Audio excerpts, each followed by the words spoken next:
Bienvenidos todos ustedes a este escenario Jurídicas Sandra Yaya, donde difundimos noticias de último momento, bien sea de hoy o del día de ayer.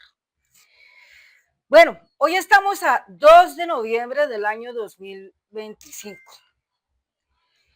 y en el escenario geopolítico estamos observando varias cosas que los colombianos y las colombianas debemos conocer y analizar. Vamos a partir de una primera parte que dijo el presidente Gustavo Petro hace un día. Esto expresó: si el gobierno de Trump está violando el derecho internacional al atacar a personas en desproporción inmensa de fuerza en el Mar Caribe, es decir, que son ejecuciones extrajudiciales, como dice la ONU, ¿por qué no se reúne la OEA a estudiar este problema de violación sistemática de derechos humanos en el Caribe? ¿Por qué no hay medidas cautelares de la Comisión de los Derechos Humanos en Washington? ¿Miedo a ser iguales en el contexto americano? ¿A qué se debe el silencio del progresismo y de los gobiernos? La Convención Americana de Derechos Humanos firmada por Estados Unidos es unilateral. Solo sirve en contra de estados latinoamericanos y caribeños y no es americana.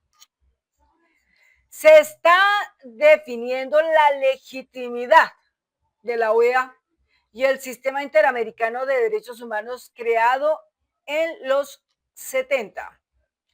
O somos un continente de naciones soberanas o somos un continente colonizado por un imperio.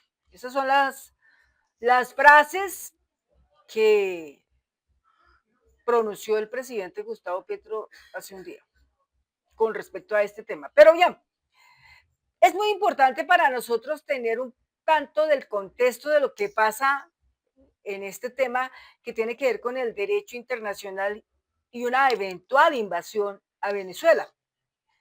En un anterior video que yo les mostré a ustedes, donde les mostré lo que pensaba, lo que dijo Nicolás Maduro, presidente de Venezuela, sobre el contexto de lo que es el narco, que esto, dijo él claramente, los estadounidenses hoy son gente muy enferma, además de que son los mayores consumidores de droga en el mundo,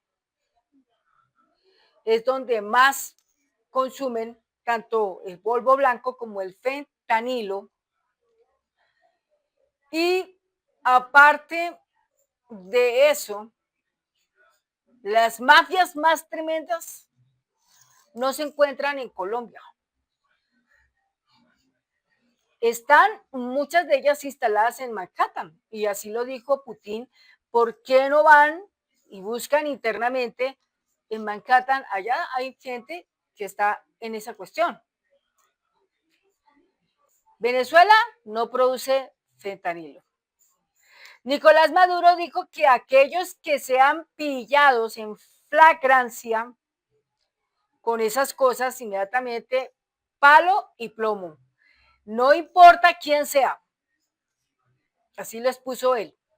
Pero bueno, vayámonos al punto de lo que nos cuentan de Venezuela en DW, una plataforma digital de prensa, y el día 28 de octubre del año 2025 ellos escribieron un titular que dice: el derecho internacional y una eventual invasión a Venezuela, la justificación de una incursión militar estadounidense en territorio venezolano y las consecuencias que esta tendría están en discusión. Un análisis desde el terreno legal al político y práctico.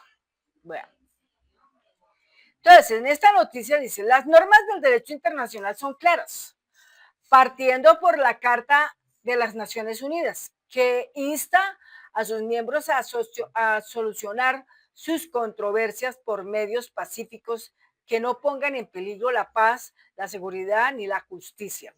Los países deben abstenerse de recurrir a la amenaza o al uso de la fuerza contra la integridad territorial o a la independencia política de otro Estado, cosa que en Estados Unidos no está pasando.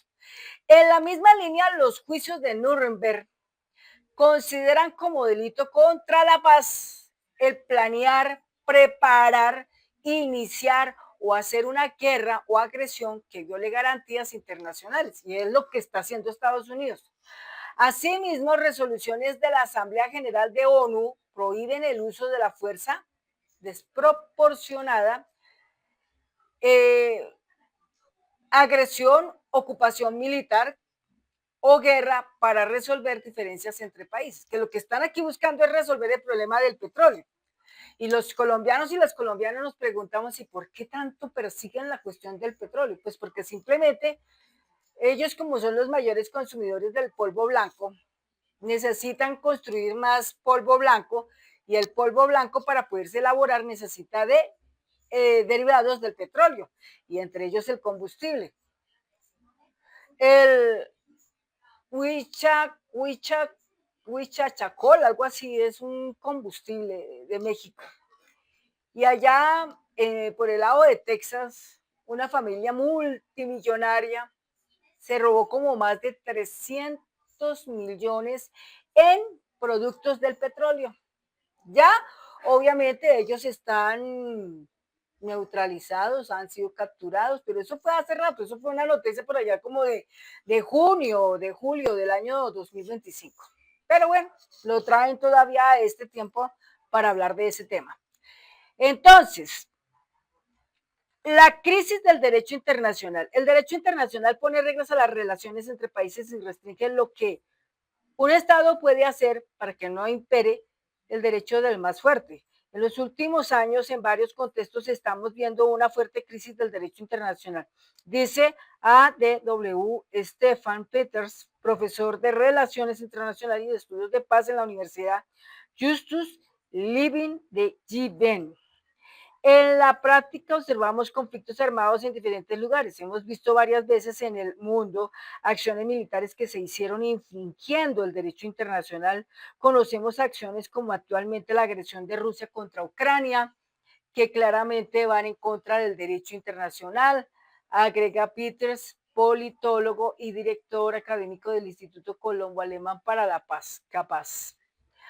Una intervención militar de Estados Unidos frente a la costa venezolana podría ser la antesala del primer conflicto internacional en suelo latinoamericano desde la guerra del CENEPA entre Perú y Ecuador en 1995 y la de las Malvinas entre Argentina y Reino Unido en 1982. Excepciones y justificaciones.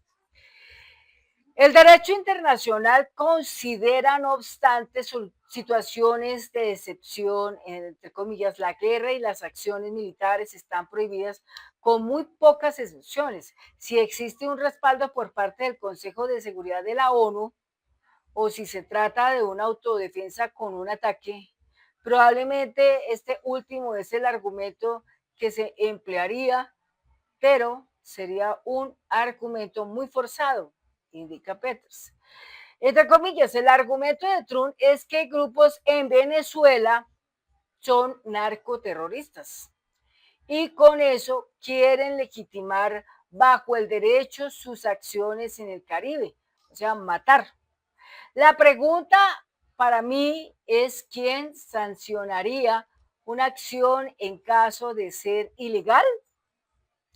Mientras no haya una institución o actor que pueda sancionar, ¿qué hacemos? Plantea la politóloga Sabine Kuttenbach en diálogo con DW. La presidenta interina del Instituto Alemán de Estados Globales y Regionales, KIGA, con sede en Hamburgo, señala que si, entre comillas, se entra a territorio venezolano, no es por el narcotráfico, como lo afirmó Nicolás Maduro. Venezuela tiene un papel muy pequeño en el tráfico de drogas internacional. ¿Y eso por qué? Porque durante el tiempo que tiene Maduro, él lo ha atacado y por eso no lo dejan evolucionar. Pero Maduro dijo muy claramente, ¿cómo es posible que en Colombia hay 7 bases militares de Estados Unidos y en vez de bajar la producción de polvo blanco se incrementó? Entonces la cuestión es que eso ha sido un fracaso y por ende todas esas bases militares que se encuentran en Colombia deben de retirarse, su tecnología, sus hombres y sus equipos. Bueno, entonces, la meta final será derrocar a Nicolás Maduro, es lo que quiere Estados Unidos, muy al estilo histórico. En su opinión, la intención de Trump es repetir lo que hizo Estados Unidos en Panamá, que tampoco fue legal frente al derecho internacional, pero Venezuela no es Panamá. Y entrar y quedarse 3 días hasta la rendición del presidente no funcionaría. Aparte del ejército y las milicias del gobierno, hay muchísimos actores armados. La narrativa del ganador, entre comillas, en América Latina la Guerra Fría nunca terminó. Las protestas o acusaciones contra unos u otros siempre se ligan a ese debate ideológico. Quienes están con Trump compran su argumento, los que están en contra apelan a la soberanía nacional y a la no intervención, entre comillas. Observa Kurtenbach. El escenario de una incursión armada y el eventual derrocamiento de Nicolás Maduro se mueve todavía en el terreno de las especulaciones y la incertidumbre. O sea, Nicolás Maduro no se va a dejar dar golpes. Siempre ha estado pendiente preparando su gente por si esas situaciones llegan. Yo no lo veo que puedan hacer algo ahí. Se prevé que Estados Unidos saldrá victorioso, pero es impredecible cuánto podría durar la intervención en Venezuela ni qué resistencia opondría o qué resistencia opondría. De concretarse el ingreso de tropas estadounidenses y la rendición del gobierno de Maduro, la discusión sobre la legalidad de la acción podría pasar a segundo plano. La interpretación y el juicio que se haga de los hechos tendrían que ver con los resultados, postula el politólogo venezolano Víctor Mijares. La dimensión jurídica no me parece relevante. El derecho internacional se ajusta a los derechos consumados, dice ADW, el experto en temas militares y de seguridad. Para el fundador y director del programa Geostrategies de la Universidad de los Andes de Colombia, si una operación así tuviera éxito y hay una transición, la narrativa histórica será construida para mostrar que fue un proceso legítimo como en las guerras e independencia, que tuvieron una causal ilegal, pero que con la victoria de los patriotas se legitimó como proceso histórico y hoy se asume como causas y guerras juntas. Si sale mal, habrá una narrativa contraria y será considerado un fracaso político y una falta legal y moral. Al final del resultado es lo que importa, no lo menos. Ahí está. Entonces, en opinión de Peters, aceptar una intervención armada con el argumento de que fue exitosa es muy problemático.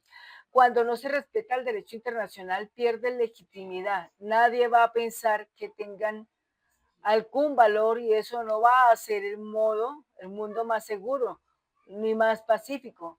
Por otro lado, sabemos que si hay guerra civil, sufrimiento de la población civil, hay distintas formas de afectación. La llamada guerra limpia no existe.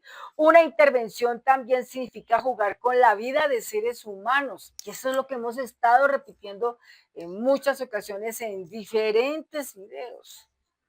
Una intervención de Venezuela provocaría miles de muertos y muchísimas migraciones, o sea, mucha gente migrando de Venezuela de pronto al país más cercano, en este caso Colombia, y si Colombia no, entonces Perú, Ecuador, ¿sí? Cosas así. Entonces sería una crisis humanitaria bastante aguda. Una gran incógnita es qué viene después, cuánto duraría el conflicto y si habría nuevas olas de migración. Las acciones militares tienen consecuencias más allá de la intervención misma. Observa Kurtenbach. Entre comillas, no es legítimo sacar a un presidente de ninguna forma. No es legítimo. Y eso que lo deben entender la extrema derecha de este país. Perfectamente, el centro, la ultraderecha, el uribismo. Bueno. Derrocar un gobierno, si bien no es sencillo, es mucho más fácil que construir una democracia viable y estable. Lo que puede demorar años y en un país polarizado políticamente y con un desastre económico y social es más complicado todavía. Pero sabemos por muchas investigaciones de transición hacia la democracia que estas son más estables si ocurren sin injerencia desde fuera y con medios pacíficos, subraya la experta alemana. Y eso es todo, amigos, en esta nota. Espero que pues ya con esto ustedes hayan quedado con una mejor claridad del asunto de lo que es el derecho internacional y una eventual invasión a Venezuela. Y lo que pues dice nuestro presidente Petro siempre va a tener toda la razón. Lo que se piensa y se pronuncia con verdad se hace carne y acción. Nos vemos en el próximo video.